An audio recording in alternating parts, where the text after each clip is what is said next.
ఓం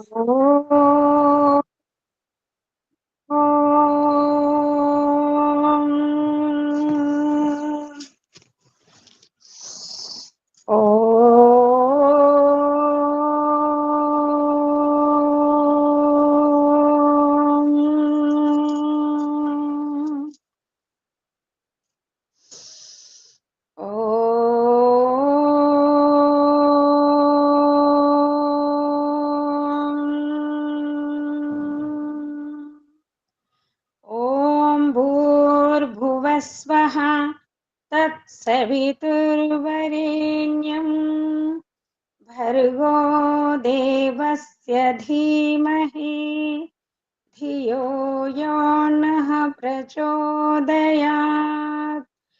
ఓం అసతో మా సద్గమయ తమసో మా జ్యోతిర్గమయ మృత్యోర్మా అమృతంగమయ.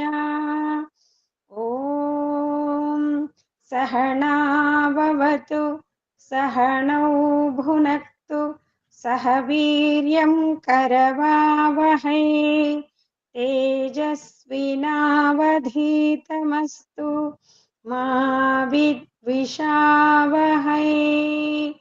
ఓం శాంతి శాంతి శాంతి. నమస్తే మాతాజీ. అందరికీ నమస్తే. మనం ఇప్పుడు కైవల్య పాదంలోని 8వ సూత్రంలో ఉన్నాం. అంటే రోజుకు ఎన్ని సూత్రాలు చెప్పుకుంటున్నామన్న అభిప్రాయము కంటే మీరు ఆ సూత్రాన్ని ఎంత అర్థం చేసుకున్నారు, జీవితంలో అందులోని కొంతనన్నా మన జీవన యాత్రలో అనుసరించే ప్రయత్నం చేస్తున్నామా లేదా అనేది చూసుకుంటే, నాకేందంటే ప్రతిరోజు మనమందరము కూడా ఇప్పుడు మనం చదవబోతున్న సూత్రాన్ని బట్టి మనమందరము పూర్వజన్మ యోగ సిద్ధులము కాదు. అంటే మనకు జన్మతో ఒక సంస్కారవంతమైన ఆత్మతో వచ్చిన జన్మ మనది కాదు. అలానే ఒక దుష్ట ప్రవృత్తి నుండి జన్మించిన తల్లిదండ్రుల యొక్క సంతానము కూడా మనం కాదు. మనము ఏ తల్లిదండ్రుల మధ్యలో, అంటే ఏ తల్లిదండ్రుల మార్గము నుండి ఈ లోకానికి వచ్చామో, అలా మన తల్లిదండ్రులు సమాజములో ఏదైతే బహిష్కరింపబడిన నికృష్టంగా చెప్పబడుతున్న వృత్తిలో ఉన్నారంటే అలా కూడా లేరు. అలానే మనం సిద్ధ పురుషుల జన్మ ఏదైతే ఉంటుందో అంత శ్రేష్టమైన యోని నుండి కూడా మనం రాలే. ఇటు క్రింది స్థాయి నుండి రాలేదు, అంటే క్రింది ఆలోచనలు ఉన్న మాతాపితరుల నుండి రాలేదు. అలాగే మనము శ్రేష్టతమ సంకల్ప శక్తితో కూడా మనం రాలేదు. కాబట్టి సూత్రాలని రోజుకి 4-5 విశేషంగా చెప్పడం కాదు. ఋషుల యొక్క అభిప్రాయం ఈరోజు మనందరిలో మనం లౌక్యంగా తీసుకుంటే మనం చాలా అజ్ఞానంగా ఉంటాం. లౌకిక వ్యవహారం తీసుకుంటే సంతానం యొక్క వివాహాలు అయిపోతాయి, ధనికులుగా ఉండొచ్చు, మంచి కీర్తి ప్రతిష్టలతో మన జీవితం కొనసాగిన వాళ్ళు మీరు ఉండొచ్చు. ఇంకొంతమంది దెబ్బలు తగిలి వస్తున్న వాళ్ళు ఉండొచ్చు. కానీ ఋషుల అభిప్రాయముతో తీసుకుంటే ఇలా గృహస్థ కర్తవ్యాలు పూర్తి చేసి 65 ఏళ్ళు 70 ఏళ్ళు మాకు అనుభవం ఉంది అన్న వాళ్ళ ఆలోచనలు మీరు ఒకసారి ఋషులతో పోల్చుకుంటే మీరు ఎంత జ్ఞానవంతులో తెలుసుకోండి. నిజంగా ఋషుల జ్ఞానముతో మన జ్ఞానం ఎక్కడుంది? అందుకనే జీవాత్మ సిద్ధ పురుష స్థితికి సంకల్ప ఆత్మ అయ్యే వరకు మనని మనము తీర్చిదిద్దుకుంటే పురోగతిలో ఉంటాం. నేను ఇక్కడ మీకు 5-6 సూత్రాలు ఒకరోజు చెప్పేయొచ్చు. నాకు సిలబస్ అయిపోతుంది. నా దృష్టిలో సిలబస్ చెయ్యడం కాదు, నాకు ఆ సూత్రం కూడా నాకు కనీసం నేను ఆ 2-3 రోజులన్నా అది ఆచరించగలగాలి. నేను జీవితాంతం అని చెప్పట్లే, ఒక ఋషి చెబుతున్న సూత్రాన్ని నేను చదివితే ఆ రోజన్నా ఆ సూత్రంలో నా జీవితం ఉందా లేదా చూసుకుంటాను. ఎందుకంటే ఆత్మ మనస్సుని ఉపయోగించుకుంటుంది. మనస్సులో వాసనలు ఉంటవి. అది చెడు వాసన ఉండొచ్చు, మంచి వాసన ఉండొచ్చు. మనస్సు యొక్క ప్రవృత్తి తప్పు కాదు. ఏదైతే అది వాసనని పట్టుకునే ఏదైతే శక్తి మనస్సుకి పరమాత్ముడు ఇచ్చాడో దాని సామర్థ్యం చాలా గొప్పది. అటులనే ఆత్మశక్తి చాలా సార్లు మనస్సు కంటే బలహీనమైనది. ఎందుకంటే ఆత్మను ఎవ్వరూ తయారు చేయలేదు. ఆత్మ స్వయం ఒక అణుక. కానీ ఆత్మకు ఏవైతే సాధనాలు ఉన్నాయో ఆ సాధనాలను తయారు చేసిన పరమాత్ముడు మాత్రం చాలా శక్తివంతుడు. ఈ రహస్యాన్ని మీరు తెలుసుకోవాలి. ఆత్మకు అంత సామర్థ్యం లేదు, కానీ ఆత్మకు లభించిన సాధనాల శక్తి ఆత్మకు కూడా అంతు చిక్కదు. ఎందుకంటే నిర్మాణము చేసిన వాడు అంత గొప్పవాడు. అర్థమవుతుందా? మనస్సు, బుద్ధి, ఈ సూక్ష్మ ఇంద్రియాలు ఇవన్నీ పరమాత్ముడు తయారు చేశాడు, ఆత్మ తయారు చేసుకోలేదు. అనంత సామర్థ్యయుక్తుడైన పరమాత్ముడు తయారు చేశాడు. కాబట్టి ఈ ఇంద్రియ సామర్థ్యాలు అంటే ఇక్కడ ఇంద్రియాలు అంటే కన్ను, ముక్కు, నోరని తీసుకోకండి. ఏకాదశ ఇంద్రియాలు. ఏకాదశ ఇంద్రియాల యొక్క సామర్థ్యము ఆత్మకు కూడా అంతు చిక్కదు. ఎందుకంటే ఎవరు తయారు చేశారు? ఇది పరమాత్ముడు. పరమాత్ముడు తయారు చేశారు. అందుకే పలుమార్లు మనకి ఆత్మ సామర్థ్యము కంటే మనకు మనస్సు యొక్క సామర్థ్యమే ఎక్కువ వ్యవహారములో కనబడుతూ ఉంటది.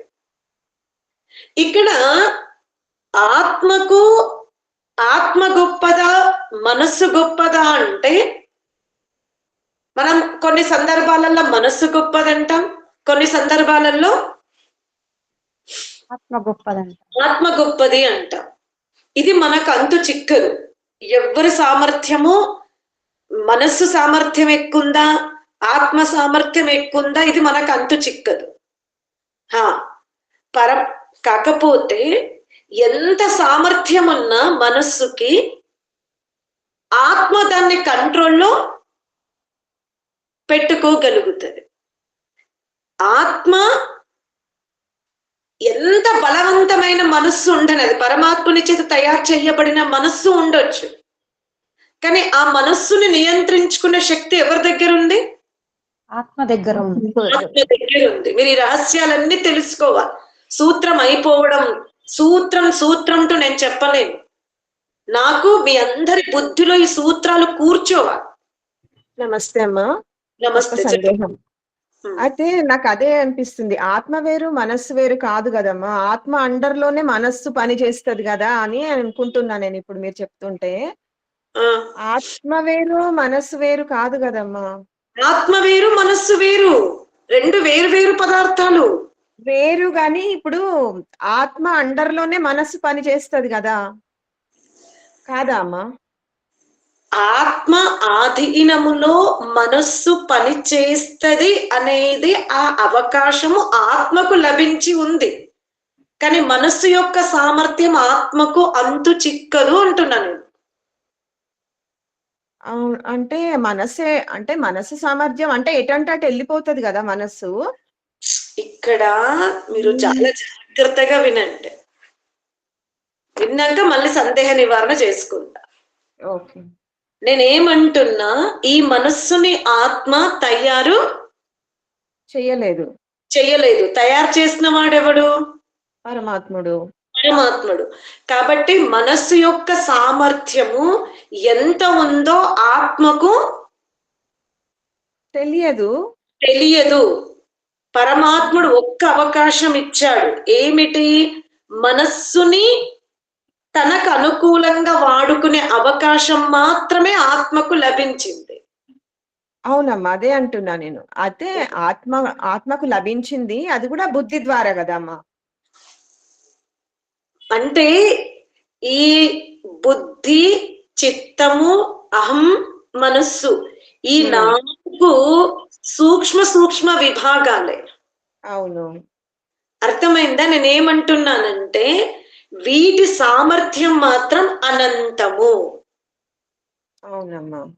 ఈ అనంత సామర్థ్యం వల్ల ఆత్మ వాటి యొక్క సామర్థ్యాన్ని తెలుసుకోలేకపోతుంది. కానీ వాటిని నియంత్రించుకునే శక్తి ఆత్మకి ఉంది. కానీ ఎప్పుడు వస్తుంది ఆత్మకి శక్తి? అది కూడా మనం తెలుసుకోవాలి. ప్రతి ఆత్మకు మనస్సును నియంత్రించుకునే శక్తి ఉండదు. చెప్పండి అమ్మా. అది మనము సాధన ద్వారా, ప్రయత్న పూర్వకంగానే వస్తది. అది కూడా అది నేను చెప్తున్నా. ఎందుకంటే ఆత్మ ఎప్పుడైతే ఆత్మ మనస్సుని, బుద్ధిని ఉపయోగించుకోకుండా ఉండగలిగే శక్తి తెచ్చుకున్నప్పుడే ఆత్మకు వీటిని నియంత్రించుకునే శక్తి వస్తుంది. కానీ అందుకే నేను ముందు మనం చెప్తున్నాం కదా, మంత్రము తీసుకున్నా అంటే గత సూత్రాలలో ధారణ, ధ్యాన, సమాధి. ధారణ కంటే ధ్యానము కంటే సమాధి ఎందుకు శ్రేష్టతమముగా ఉంది? ఇప్పుడు ధారణలో ఏంటి? ఒక విషయమే తీసుకున్నా. మీరు మధ్యలో క్లాసులు రాలేదు కాబట్టి మళ్ళీ అక్కడి నుంచి ఇక్కడికి వస్తున్నా. వీళ్ళకి నెమర వేసినట్టు అవుతుంది, రివిజన్ అవుతుంది, మీకు బలపడుతుంది. ధారణ అంటే అది గంట కూర్చొని జీవాత్మ మనస్సు ద్వారా పెదాలని కదిలించకుండా ఈశ్వరుని యొక్క గుణకర్మ స్వభావాలనే వర్ణించుకుంటది. ధారణ అంటే అది. ధారణలో ఈశ్వరుని యొక్క గుణకర్మ స్వభావాలే ఉంటాయి. కానీ ధారణ కంటే ఎందుకు ధ్యానం గొప్పది అంటే ఇక్కడ ఈశ్వరుని యొక్క గుణకర్మ స్వభావాలు ఉండవు. ధ్యానములో ముందుకు వెళ్ళడానికి ధ్యానము వర్తించింది, సహకరిస్తుంది. నువ్వు ఏ గుణాలైతే ధారణ రూపంలో విన్నావో ఇక ఈ దారిలో అది చిటికన వ్రేళ్లు పట్టుకుని నేను పడిపోను అని మనస్సు, ఆత్మ ఇవి రెండు కలిసి నడుస్తవి ధ్యానములో. సమాధిలో ఆత్మ మనస్సును కూడా వదిలిపెడుతుంది. సమాధిలో ఆత్మ మనస్సుని కూడా ఉపయోగించుకోదు. ఆ సమాధికి వెళ్ళినప్పుడే, సమాధి సిద్ధించినప్పుడే, సమాధి యొక్క ఊర్జా శక్తి ఆత్మ అనుభవించినప్పుడే మనస్సుని నిగ్రహించుకునే శక్తి ఆత్మకు వస్తుంది. అర్థమైందా? అందుకనే ఈ సూత్రంలో ఏమంటున్నాడంటే నిన్న మనము శుక్ల కర్మలు, కృష్ణ కర్మలు, శుక్ల కృష్ణ కర్మలు, అశుక్ల కృష్ణ కర్మలు విన్నాం. ఇక్కడ మళ్ళీ దానికి రిలేటెడ్ ఒక సూత్రం చెప్తున్నాడు. తద్విపాకానుగుణానాం ఏవ అభివ్యక్తిర్ వాసనానాం. అయితే ఈ మనస్సులో వాసన ఉంటది. ఏ వాసన ఉంది? జన్మాంతరాల యొక్క వాసనలు మనస్సులో ఉన్నవి. కానీ యోగి యొక్క మనస్సులో ఈ వాసన ఉండదు. అర్థమైందా? ఎందుకంటే యోగి పూర్వము ఈ మనస్సు యొక్క వాసనని శుద్ధి చేసుకున్నాడు, మనస్సు లేకుండానే జీవించే శక్తిని తెచ్చుకున్నాడు. అందుకని ఈ వాసన ఎవరికి వర్తిస్తుంది అంటే మనుష్యులకు ఇతర ప్రాణులకు వర్తిస్తుంది. యోగికి వాసన వర్తించదు. మీరు ఇప్పుడు గుర్తు పెట్టుకోండి, ఎవరైతే ఆధ్యాత్మిక మార్గంలో మంచి స్థాయికి వెళ్ళి మళ్ళీ వాళ్ళు క్రింద పడిపోతున్నారు అంటే వాళ్ళు ఏంటి సమాధి స్థితిని పొందలేరు, ధ్యానం వరకే చేరుకోగలిగారు, ఆగిపోయారు. ఎవరైతే సమాధిలోకి వెళ్తారో సమాధిలోకి వెళ్ళిన తర్వాత అదే నిరంతర సాధన కొనసాగుతేనే వాళ్ళు సిద్ధ పురుషులుగా నెక్స్ట్ జన్మలో జన్మిస్తారు. కాబట్టి వాళ్ళకి ఎటువంటి వాసనలు ఉండవు. ఎందుకంటే వాళ్ళు పోయిన జన్మలోనే అశుక్ల అకృష్ణ కర్మలే చేశారు. వాళ్ళు శుక్ల కృష్ణ కర్మలు చేయలేదు. వాళ్ళు ఎక్కడికి వెళ్ళిండ్రు? అశుక్ల అకృష్ణ కర్మలు చేసిండ్రు. కేవలం స్నానాదులు చేసుకున్నారు, భిక్షాటన చేసి భోజనం భుజించుకున్నారు, ఆత్మ కళ్యాణం చేసుకున్నారు, సమాజానికి ఉపకారం చేశారు. అంత తప్ప వాళ్ళు ఎక్కడ ఏది ప్రోగు చేసుకోలేదు. ఇప్పుడు మనమంతా యోగ మార్గంలో ఉన్నాం, మనం యోగులము కాదు. కాబట్టి మనకు పాపకర్మలు ఉన్నవి, పాప పుణ్యకర్మలు ఉన్నవి, కేవలము పుణ్యకర్మలు కూడా ఉన్నవి. మనం నేనేం చెప్పాను? పాపకర్మలేవి? నిన్నటి పాపకర్మలు అంటే ఇవి కృష్ణ కర్మలు. అదే కృష్ణ కర్మల్లో ఏం ప్రవృత్తి చెప్పినా చౌర ప్రవృత్తి, హింసా ప్రవృత్తి పాపకర్మనే. మనం మాంసభక్షణ చెయ్యడం లేదు, కానీ వాక్కుతో ఒకరిని అత్యంత కఠోరంగా హెచ్చరిస్తున్నాము, తిడుతున్నాము అంటే ఏ కర్మ? కృష్ణ కర్మలే. తల్లి తన బిడ్డను తిట్టినా, గురువు తన శిష్యుణ్ణి తిట్టినా, రాజు తన ప్రజలను తిట్టినా ఏమవుతుంది? అక్కడ కృష్ణ కర్మలే అవుతుంది. అంటే అమ్మ ఇక్కడ మంచి కోసము కోప్పడ్డా కూడా అది కృష్ణ కర్మనే అవుతుందా? నిన్నటి రికార్డ్ వినండి, ఎలా తిట్టుమని చెప్పాను. వింటానమ్మా, మళ్ళీ వింటాను ఒకసారి. ఎప్పుడు అది కృష్ణ కర్మ కాదు, ఎప్పుడు కృష్ణ కర్మ అవుతుంది? నీకు భోజనం పెట్టి వేస్ట్ కుక్కకు పెట్టినా బాగుండు, ఇది కృష్ణ కర్మ. గుర్తొచ్చిందా? అవునమ్మా. నీవు నీ బుద్ధి సామర్థ్యాన్ని ఉపయోగించుకోకపోతే నీ జన్మ వ్యర్థము, ఇది శుక్ల కర్మ. పిల్లవాడిని తిడుతున్నాం, తిట్టడంలో ఏముంది? ఒకటేమో పశువుతో సమానంగా దూషిత పదాలను ఉపయోగిస్తున్నాం, ఒకటి కేవలము అది దృష్టిలో పెట్టుకోండి. అలాగే ఈ చుట్టుపక్కల వాళ్ళ సమస్యలు, వాళ్ళు మన ఇంటికి వచ్చారు, వాళ్ళు బాధ చెప్పుకుంటున్నారు, ఓదార్పు వరకే మనకు ఒక సీమిత స్థానం ఉంది. దాన్ని ఇలా మీరు ఇంత బాధపడకండి, ఇలా తీసుకోండి, మైండ్ డైవర్ట్ కోసం ఇలా చేసుకోండి, అంతవరకే మన పరిధి. ఇప్పుడు మనము ఆ విషయాన్ని ఇంకో దగ్గర వాళ్ళ చరిత్రను తక్కువ చేయడానికి ఉపయోగిస్తున్నామనంటే అదేం కర్మ అవుతుంది? కృష్ణ కర్మ. అది నేను చెప్పా. ఇది మనం చెయ్యకూడదు. మనం సంఘంలో ఉంటున్నాము, సమాజంలో ఉంటున్నాము, బంధుమిత్రుల మధ్యలో ఉంటున్నాము కనుక ఎవరైనా మన మీద అభిమానంతోనో లేదా మనతో మాట్లాడేటప్పుడు ఈ బాధ తగ్గుతుందనో చెబుతున్నప్పుడు మనం అంతవరకే వాళ్ళని ఓదార్చాలి. కానీ ఆ టాపిక్ ని తీసుకెళ్లి వాళ్ళ కుటుంబంలో ఇలా ఉన్నారంట, ఇది మనకు అనవసరం. మనం వాళ్ళ మీద మంచి ఉపాధి వేయకూడదు, చెడు ఉపాధి కూడా వేయకూడదు. వాళ్ళ కుటుంబ సభ్యులందరూ చాలా బాగుంటారంట అని కూడా మనకు అనడానికి వీలు లేదు. వాళ్ళు చాలా గొడవలు పడతారంట అని కూడా అనడానికి వీలు లేదు. లేదు, అవసరం కూడా మనం లేదు. మన ఇంటి నుండి ఇచ్చి పుచ్చుకునేటప్పుడే మనం ఎక్కువ తెలుసుకోవాలి.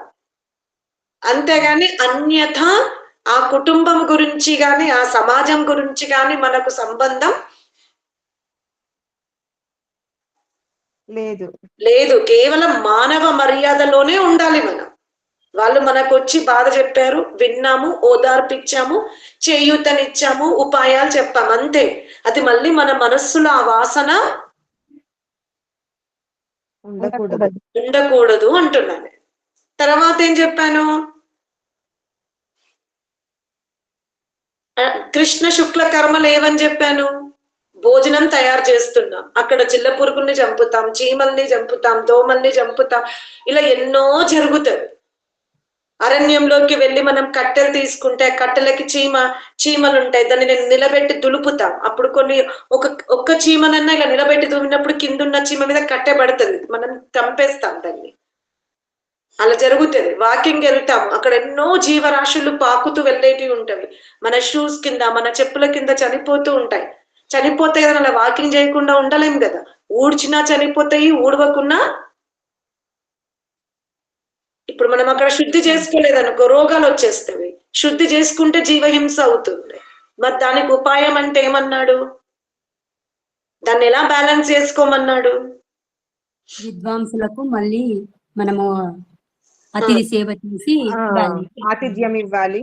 ఆతిథ్యం ఇచ్చి, అంటే ఇప్పుడు జిల్ల పురుగులు చనిపోయితే ఇది పాపం, ఇది ఇంతే, దీన్ని అనుభవించాల్సిందే.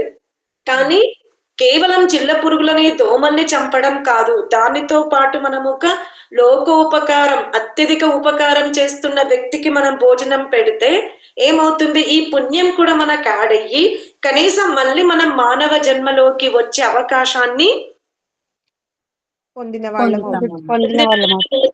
అంతేగాని విద్వాంసునికి భోజనం పెట్టినంత మాత్రాన ఈ జిల్ల పురుగు చంపిన పాపము పరిహారం కాదు. కనీసం మళ్ళీ మానవ జన్మకు వచ్చే కేటగిరీని మనం పెంచుకోగలుగుతాం. ఇది గుర్తు పెట్టుకుంటే అర్థమైందా? మన పాకశాలలో జరుగుతున్నటువంటి హింసని అది హింసనే. మరి ఇలాగే హింస చేసుకుంటూ పోతూ ఉంటే మానవ జన్మ నుండి మనం పడిపోయే అవకాశం ఉంది. పడిపోకుండా ఉండడం అంటే ఏంది? సమాజానికి ఉపకారం చెయ్యడం. అందులో అత్యధిక ఉపకారం ఏంటి? ఇప్పుడు మనం స్వయంగా గృహస్థ జీవితంలో ఉన్నాం, లోక కళ్యాణం మనం అంతా చెయ్యలేం. కాబట్టి ఎవరైతే లోక కళ్యాణం చేస్తున్న సాధువులు, సంతువులు, విద్వాంసులు ఉన్నారో వాళ్ళని మనం పోషించుకుంటే మనకు మానవ జన్మ కేటగిరీ పోకుండా ఉంటది. ఏం చెప్పాను? శుక్ల కర్మలు ఏవి చెప్పాను? స్వాధ్యాయము, తపస్సు. ఏంటి తపస్సు? కొంచెం సహించడం, గ్రంథ పఠనం చెయ్యడం. కానీ యోగులు ఏం చేస్తారు? ఇప్పుడు మనం గ్రంథ పఠనం చేస్తున్నా కూడా ఇక్కడ మనస్సును ఉపయోగించుకుంటాం. తర్వాత గ్రంథం దేని ద్వారా తయారవుతుంది? చెట్ల నుండి తయారవుతుంది. డైరెక్ట్ గా చెట్ల వరకు వెళ్ళిన, పేపర్ వరకు వెళ్ళకుండా. అంటే చెట్లు నరకేయబడుతున్నది. అలాగే మనం టెక్నాలజీ ద్వారా వింటున్నాం. ఇప్పుడు మీరు టెక్నాలజీ ద్వారానే మాట్లాడుకుంటున్నాం. ఎంత లేదన్నా పొల్యూషన్ పెరుగుతుంది. సరే, దీని వెనుక మంచి పని జరుగుతుంది, కానీ దీంతో పాటు ఎక్కడో ఒక దగ్గర రేడియేషన్ ఉంటది కదా, ఉంటది. కాబట్టి ఇది శుక్ల కర్మనే. కానీ మనం ఎక్కడికి వెళ్ళాలి? అకృష్ణ అశుక్ల కర్మలు అంటే డీప్ మెడిటేషన్. ఎక్కడైతే మనస్సుని కూడా ఉపయోగించుకోకుండా స్థితి దాన్ని పెంచుకోండి అన్నాడు. అందుకనే మనం ప్రతినిత్యము మనమందరము కూడా కృష్ణ కర్మలు చేస్తాము. ఏంటి? కృష్ణ కర్మలు చేస్తాము, శుక్ల కర్మలు చేస్తున్నాం. ఇప్పుడు మనం ఏంటంటే ఈ మూడింటి వరకే ఆగిపోకుండా అశుక్ల అకృష్ణ కర్మల సమయాన్ని మనం పెంచుకోవాలి. ఎక్కడుండాలి? ఇప్పుడు ఈ రోజు మన దినచర్య ఉంది. మన దినచర్యలో కనీసం శుక్ల కర్మనన్నా ఉండాలి, లేదా అశుక్ల అకృష్ణ కర్మనన్నా ఉండాలి, లేదా శుక్ల కృష్ణ కర్మనన్నా ఉండాలి. కానీ కృష్ణ కర్మలైతే ఉండకుండా మనం చూసుకోవాలి. ఇతరుల గురించి మనం చాడీలు మాట్లాడుతున్నాం. ఇది ఎంత జరుగుతుందంటే మనందరితో కృష్ణ కర్మలు చాలా జరుగుతవి మనతో. మనకు తెలీదు వాళ్ళ గురించి ఏదో చెప్పేస్తూనే ఉంటాము. అది మనకు అనిపించడు. మనం ఈ వ్యక్తి మీద అభిమానంతో ఇంకో వ్యక్తిని తగ్గిస్తున్నాం మనం. ఈ వ్యక్తి మీద ప్రేమ, అది రాగం. ప్రేమ ఎక్కడవుతుంది? రాగం. అది ఈ వ్యక్తి మీద ఉన్న రాగముతో వాళ్ళకు సంబంధించిన వ్యక్తిని మనం తక్కువ చేస్తున్నాం. ఇది కృష్ణ కర్మ. ఇది మనం మన జీవితం నుండి యోగ మార్గంలో సఫలత సాధించాలి అంటే ఇది మనం తగ్గించుకోవాల్సిందే. సమాజంలో చాలా డీసెంట్ పీపుల్స్ మధ్యలో కూడా కృష్ణ కర్మలే ఎక్కువ ఉంటున్నది. కాబట్టి ఇప్పుడు మనం తెలుసుకున్నాం, ఓహో ఇది కూడా కృష్ణ కర్మనే. ఇప్పుడు మనం అశుక్ల అకృష్ణ కర్మలు చేయడానికి భర్తను వదిలేయమనలేదు భగవంతుడు, సంతానాన్ని వదిలివేయమనలేదు, మిత్రమండలి గోష్ఠిని వదిలిపెట్టమనలేదు. కేవలం దినచర్యలో మనని మనం సంస్కరించుకోవాలి అంతే. ఇప్పుడు దీనికి ఎందుకు ఇంత మనము మెడిటేషన్, ఇప్పుడు చాలా మంది మెడిటేషన్ చేయండి, ఇప్పుడు ఏం అవసరము అంటారు. మెడిటేషన్ చేయడం వల్ల మన జీవితంలో ఏ కర్మలు తొలగిపోతున్నవి? కృష్ణ కర్మలు తొలగిపోతాయి. ఎంత బెనిఫిట్ కృష్ణ కర్మలు తొలగిపోతే. అలా సమాజంలో ఎవ్వరు కూడా ఆ కృష్ణ కర్మల సంఖ్య తగ్గిందనుకోండి, అప్పుడు ఒత్తిడి ఉంటుందా సమాజంలో? ఉండదు. మరి మనం ఎంత లాభం చేస్తామో మెడిటేషన్ చేయడం వల్ల. మనకు తెలియదు, ఒక వ్యక్తి మీద ప్రేమతో రాగముతో ఇంకో వ్యక్తిని మనం చాలా నిందిస్తున్నాము. అది వాళ్ళకు ఆ నిందింపబడ్డ వ్యక్తికి తెలిసినప్పుడు ఎంత బాధ అవుతుంది. ఆ బాధ మనమే కదా పెట్టాము. అందుకనే మెడిటేషన్ చేయడం వల్ల, ఈ మార్గంలో ఉండడం వల్ల మనం కనీసం కృష్ణ కర్మలు తగ్గించుకుంటాము. ఇప్పుడు మనకేం అర్థమైంది, సరే నాకు తప్పదు, నేను వంట చేయాలి, చెట్లు నాటాలి, అన్ని బట్టలు పిండుకోవాలి, ఇల్లు శుద్ధి చేసుకోవాలి, నాతో జీవహింస అవుతుంది. సరే నేను నా పర్సుల నుంచి ఒక 500 తీసి ఎవరైతే లోకోపకారం చేస్తున్న సాధువులు ఉన్నారో, సరే అగ్నిహోత్రం దాంట్లో నెయ్యి క్వాంటిటీ పెంచేస్తా, కొన్ని సుగంధ ద్రవ్యాలు ఎక్కువ వేసుకుంటా. ఆటోమేటిక్ ఏమైపోయింది, మనం ఏదైతే మన భోజనశాలలో మనం వేసుకున్న వేషధారణ వల్ల ఏదైతే తప్పు జరిగిందో, మనం యజ్ఞంలో సుగంధ ద్రవ్యాలను వేసి కొంచెం నెయ్యి ఎక్కువ వేసుకొని ఆ నెలలో పలుమార్లు యజ్ఞ ప్రక్రియని పెంచుకొని వీళ్ళతో ఒక విద్వాంసుని పిలిచి గౌరవించినాం అనుకో, మనకేమైపోయింది? శుక్లకర్మ పెంచుకున్న వాళ్ళం అవుతాం కదా. దీనికంటూ ఏం ఇట్లా మొత్తం ఇల్లు వాకిలి వదిలి వెళ్ళాల్సిన అవసరం లేదు. అది చెప్తున్నాడు ఇక్కడ. నువ్వు నీ నిత్య జీవితంలో ఆచరించుకో. సరే ఒకరోజు ఏదో కారణాల వల్ల శుక్ల కర్మ కాలేదు, అశుక్ల అకృష్ణ కర్మలు కూడా కాలేకపోయినవి, కేవలం శుక్ల కృష్ణ కర్మలైనవి. వంటలు చేసినాం, బంధువులకి పెట్టినాం, అదే సరిపోయింది. 1 నెల అయింది, 2 నెలలు అయింది, 3వ నెల జాగ్రత్త పడండి.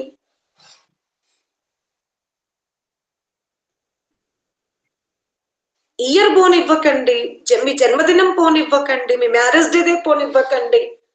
లేదా ఒక అమ్మ 8 నెలలు అవుతుంది, నేను కేవలం కృష్ణ శుక్ల కర్మలే చేస్తున్నాను, అసలు శుక్ల కర్మలు మానేశాను అనుకోని వెంటనే ఒక విద్వాంసునికి ఏదో కొద్ది పారితోషికం ఇవ్వండి. లేదా మీకు తెలిసిన వృద్ధాశ్రమానికి వెళ్ళిపోయి వాళ్ళకి పండ్లు ఇచ్చిరండి.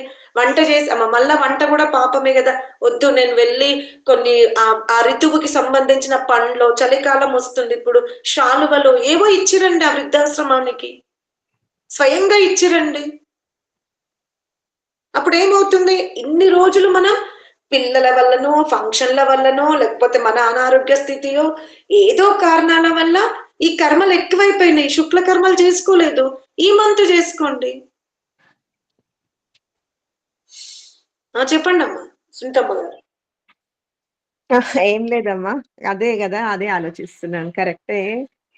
అట్లా కొన్నిసార్లు డైవర్షన్ వచ్చేస్తది, మళ్ళీ ఇందులోకే రావాలి తప్పకుండా అని. అదే చెప్తున్నా, ఈ 4 మనతో ఉండాల్సిందే. ఎప్పుడైతే మనం అశుక్ల అకృష్ణ కర్మలు శుక్ల కర్మలు పెంచుకుంటామో మీరు చూడండి, మీకు భోజనం మీద కూడా ఆసక్తి తగ్గుతుంది. ఇల్లు శుద్ధిగా పెట్టుకోమన్న ఆసక్తి తగ్గుతుంది అనట్లేదు. భోజనం మీద కొన్ని ఆసక్తి తగ్గిపోతుంది. అంటే అప్పుడు పాకశాలలో మనతో జరుగుతున్న 80% పాపము 60%కి వచ్చింది కదా. అంతే అమ్మా, వచ్చేస్తుంది. అది వచ్చేసింది. ఎప్పుడైతే మనకి భోజనం మీద నియంత్రణ ఉందో వాక్కు మీద కూడా మనకు నియంత్రణ వచ్చేస్తుంది. అంటే ఆటోమేటిక్ మన జీవితంలో కృష్ణ కర్మలు తగ్గిపోతున్నాయి, శుక్ల కృష్ణ కర్మలు కూడా తగ్గిపోతున్నాయి. అదే చెప్తున్నాడు ఇక్కడ. నువ్వు ఈ ఆధ్యాత్మిక మార్గం తీసుకోవడం వల్ల నీకు ఇది బెనిఫిట్ ఉంది. అందుకే ఏమంటున్నాడంటే, ఇప్పుడు యోగి అయితే మనస్సులో వాసన పెట్టుకోలేడు. ఎందుకంటే ఈ కర్మ సిద్ధాంతము, ఈ సూత్రాన్ని నేను ఉదయం చదువుతూ ఉంటే ఒకవైపు దుఃఖం వస్తుంది, ఒకవైపు ఆలోచన వస్తుంది. ఎలా ఉంది అంటే ఇప్పుడు మనం చెప్పుకున్న సూత్రము, ఈ కర్మ ఫలాలు మనం భగవంతుణ్ణి అనేక సార్లు కొప్పడుతూ ఉంటాం. అంటే మనమంటే మనుషులు. ఉదయం వాకింగ్ దగ్గర ఒక ఆవిడ అంటే మా ఇక్కడ గ్రూప్ వాళ్ళందరూ 2 days టూర్ వెళ్ళారు. నన్ను కూడా రమ్మంటే నేను వెళ్ళలేదు. ఇవాళ అంటున్నారు మీరు వచ్చుంటే ఇంకా సరదా ఉండేది. అలా అందరం అలా మాట్లాడుకుంటూ ఒక ఆమె ఇలా దూరంలో కూర్చొని ఏడ్చేసింది. వీళ్ళందరూ వెళ్ళిపోయాక నేను ఆమె పక్కన కూర్చున్నాను. మీరు ఎవరో నాకు తెలియదు, కానీ మా సంభాషణ విన్నాక మీరు ఎందుకు ఏడ్చారంటే, లేదు మీరు ఇక్కడ కూర్చునే వాళ్ళు మీరు ఎంత ఆప్యాయంగా ఆత్మీయంగా మాట్లాడతారు, ముఖ్యంగా మీ వర్డ్స్ వింటూ ఉంటే నాకు మనస్సు పులకించిపోయింది అంటే, ఇంకా అక్కడ అందరుండి నిన్న మీరు ఎందుకు ఏడ్చారంటే, ఆమెకి 17 ఏళ్ల కొడుకు ఊరేసుకొని చనిపోయాడంట.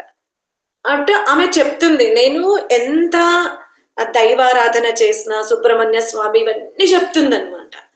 ఆమె నేను వ్రేలు పట్టుకొని ఇట్రా అమ్మ అని చెప్పి తీసుకెళ్ళి ఇద్దరం కలిసి వాకింగ్ చేస్తున్నాం. అక్కడ చీమల జుండు పోతూ ఉంటాయి. నాకు తెలుసు కాబట్టి నేను లెగ్ని కొంచెం జంపింగ్ చేసి పెట్టిన. ఆమె సహజంగా అడుగు వేసింది. నాకు తెలిసింది ఆమె షూస్ కింద నాకు తెలిసి 2-3 చీమలన్నా చనిపోతాయి. టర్న్ అవ్వండి అన్నాను. ఇప్పుడు ఇక్కడ ఇద్దరము నడిచాము. మీరు అడుగు పెట్టిన దగ్గర చూడండి చీమలు చనిపోయినవి. ఇప్పుడు రండి ఒక చెట్టు కింద కూర్చోబెట్టి, ఇప్పుడు భగవంతుడే గనక మీకు ఒక సంతానాన్ని, అందమైన సంతానం, ఒక సంతానంకి గుడ్డివాడు, ఇలా విభిన్న శక్తులున్న వాళ్ళని మీకు పరమాత్ముడు సంతానంగా ఇస్తాడు. మీరు ఎవరిని ప్రేమిస్తారు అని అడిగారు. అమ్మ తల్లినమ్మా నేను అందరినీ సమానంగా ప్రేమిస్తాను అంది. మరి భగవంతుని సృష్టిలో కూడా ఈ భూమి మీద ఉన్న సర్వ జీవరాశులు సమానమే. మనం ఒక గీత గీసుకున్నాం. నాకు భగవంతుడు ఇలా ఇస్తే నేను చేసిన పూజ సఫలమైంది, ఇలా విరుద్ధంగా ఇస్తే ఆయనకు నా మీద ప్రేమ లేదని. కానీ ఇలా మనము ఉదయం నుండి సాయంత్రం వరకు ఎంత మందిని ఎన్ని రకాలుగా పరమాత్ముని యొక్క పుత్రపుత్రికలను, వివిధ రూపాలను ధరించిన ఆ శరీరాదులను మనం ఎంత పీడింపజేస్తున్నామో, ఆ పీడింపజేసిన దాంట్లో మనం భగవంతు నామస్మరణ ఎంత తీసుకున్నామో మీరు చెప్పగలరా అని అడిగిన నేను. అందుకనే ప్రారబ్ధాన్ని మనం అనుభవిస్తూ పోవాలి, ఈ జీవితాన్ని కూడా మనం స్వీకరిస్తూ పోవాలి. మళ్ళీ మన మనస్సుని, మన బుద్ధిని దుఃఖంలోకి మార్చుకోకుండా మళ్ళీ మీరు కర్మలు కూడా చెయ్యాలి.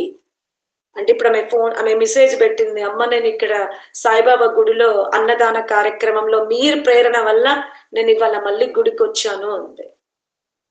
అంటే మనకు ఈ విధంగా నాలెడ్జ్ ఇచ్చే గురువులు కూడా మనకు అర్థమైందా? మీరు అనుకుంటారు ఎంత ఈ శాస్త్రాలు చదువుతూ ఉంటే అసలు పరమాత్ముని తత్వానికి ఆయువు సరిపోదు. ఇక్కడ ఈ సూత్రం అంతా రేపు చెప్తారు. ఇంకొకటి అయిపోయింది అసలు కర్మ ఫలాలు.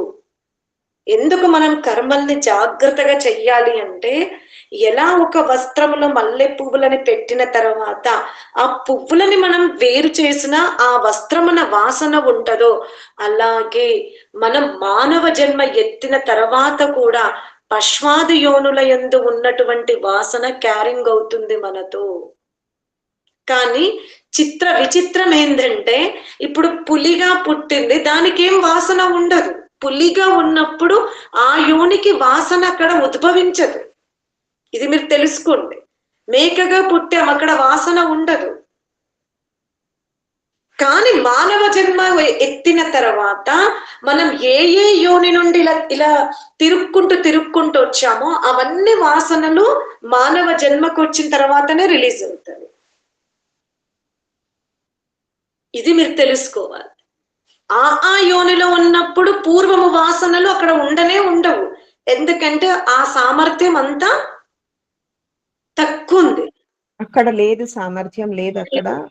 కానీ మనం ఎలుకగా పుట్టినప్పుడు ఎలుక వాసన, పులిగా పుట్టినప్పుడు ఆక్రమణ వాసన, దుష్ట వాసన, ఇదంతా ప్రతి యోనిలో స్టోరేజ్ అయి మానవ జన్మకు వచ్చిన తర్వాత అవన్నీ కూడా ఏమైపోతున్నాయి, విడుదలవుతున్నాయి.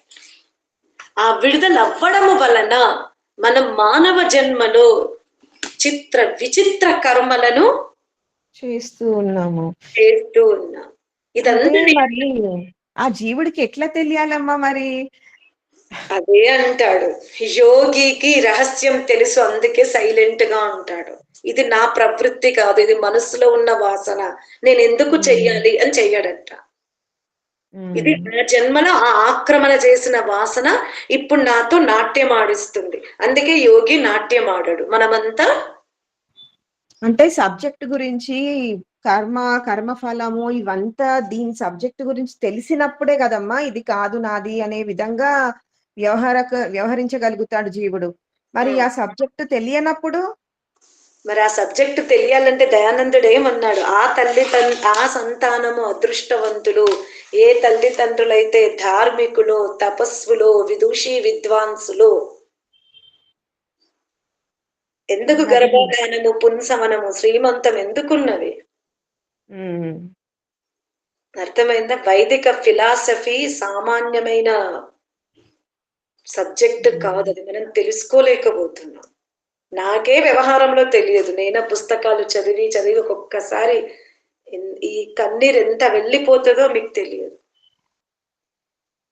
ఇంత అద్భుతమైన మార్గంలో మనం ఉన్నాం.